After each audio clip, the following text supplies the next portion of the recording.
मेरी यह यादगार यात्रा बेंगलोर से शुरू हुई और परिवार के साथ नीलगिरी की पहाड़ियों की ओर बढ़ते हुए रास्ते का हर मोड़ नई सुंदरता और नए अनुभव लेकर आया।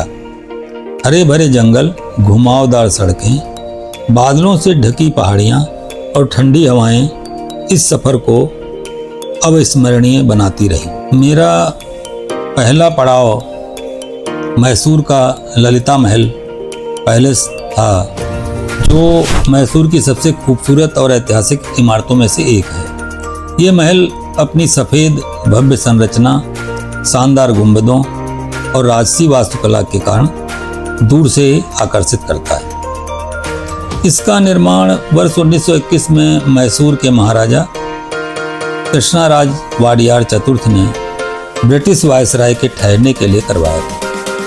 महल की वास्तुकला पर यूरोपीय शैली, खासकर इटली के प्रसिद्ध महलों की झलक दिखाई देती है। बड़े बड़े हॉल, ऊंची छतें, सुंदर सीढ़ियाँ, भव्य झूमर और कलात्मक सजावट इसे एक शाही अनुभव देते हैं। महल के अंदर प्रवेश करते ही पुराने राजसी समय की अनुभूति होती है।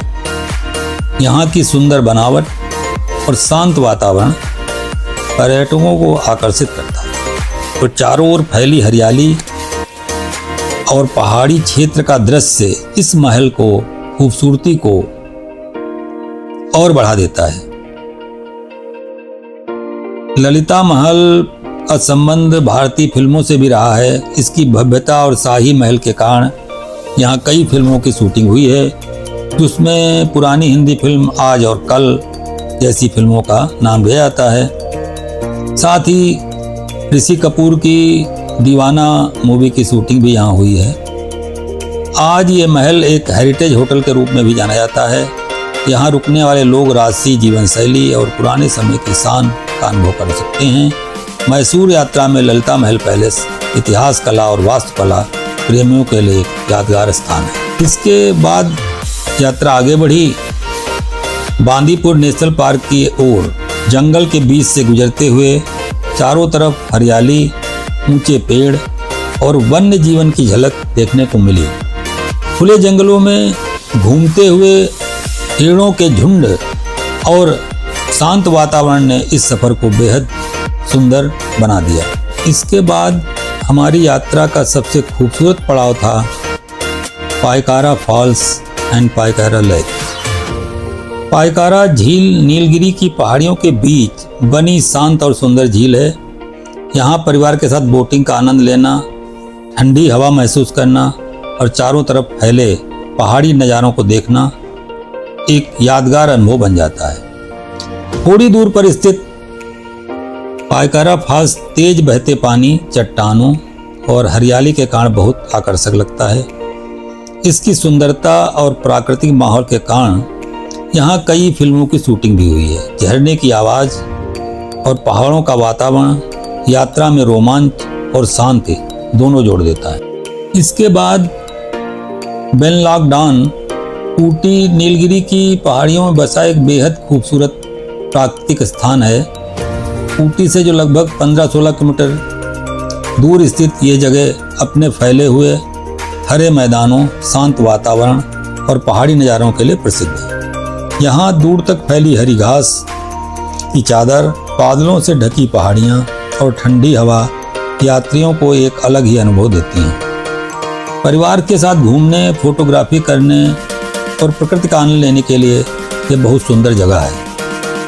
बेनलॉगडान को फिल्मों की शूटिंग लोकेशन के रूप में पहचान मिली, क्योंकि इसकी प्राकृतिक सुंदरता कैमरे पर बहुत आकर्षित लगती है। यहाँ खड़े होकर ऐसा महसूस होता है जैसे आप किसी फिल्मी दृश्य का हिस्सा बन गए हों। यहाँ पर तमाम मूवीज़ की शूटिंग हुई है, जैसे राजा हिंदुस्तानी, दीवाना आदि के दृश्य यहाँ पर फिल्माए गए हैं। ऊटी पहुँचने के बाद हमारा पहला पड़ाव था हर्न हिल पैलेस, जो कि मैसूर के महाराजा का ग्रीष्मकालीन निवास था।